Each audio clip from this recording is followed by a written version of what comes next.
Hello friends, मैं class से आती हूँ और खाना सब्ज़ी बनाने लगती हूँ क्योंकि मुझे दूध भी दूहना था और साथ में मुझे आज फिर से मटर तोड़ने जाना था, तो मैं फटाफट खाना सब्ज़ी बनाने लगती हूँ। सब्ज़ी उतारने के बाद मैं दूध दूहने चली जाती हूँ और फिर मैं दूध दूहने बैठ ही जाती हूँ।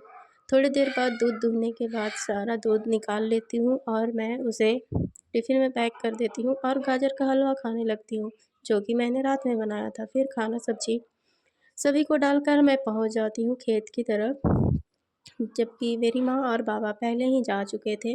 तो मैं उन लोगों के लिए खाना लाई थी और ये क्या मेरे पैर में लगा और मुझे पता ही नहीं चला। मेरी माँ को मैंने बुलाया, आ जाओ खाना खाने के लिए।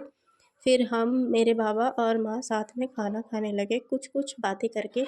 मेरी माँ का कहना था कि अब मटर ख़त्म हो गया, अब आराम से घर में रहेंगे, लेकिन ऐसा कुछ नहीं है, काम कभी ख़त्म नहीं होता है। फिर खाना खाकर हम लोग फिर से मटर तोड़ने आ जाते हैं और मेरा भैया भी आ जाता है और वो बाहुबली की तरह अकेले ही बोरा उठाकर गाड़ी तक ले जाता है और फिर से हम लोग घर की ओर आ जाते हैं।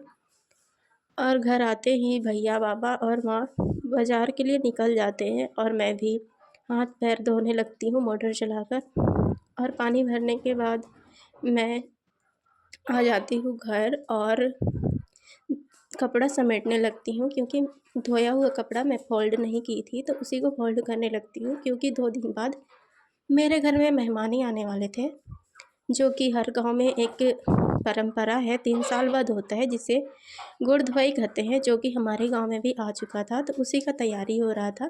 फाइनली मैं सारा कपड़ों को फ़ोल्ड कर देती हूँ और फिर मैं गाय के लिए मटर नारा उखाड़ने चली जाती हूँ क्योंकि एक खेत का मेरा मटर पूरा ख़त्म हो गया था, तो मैं वहीं आकर उखाड़ने लगती हूँ क्योंकि गाय को सुबह के लिए खाना देना बहुत ज़रूरी है, क्योंकि उसका दूध भी निकालते हैं हम।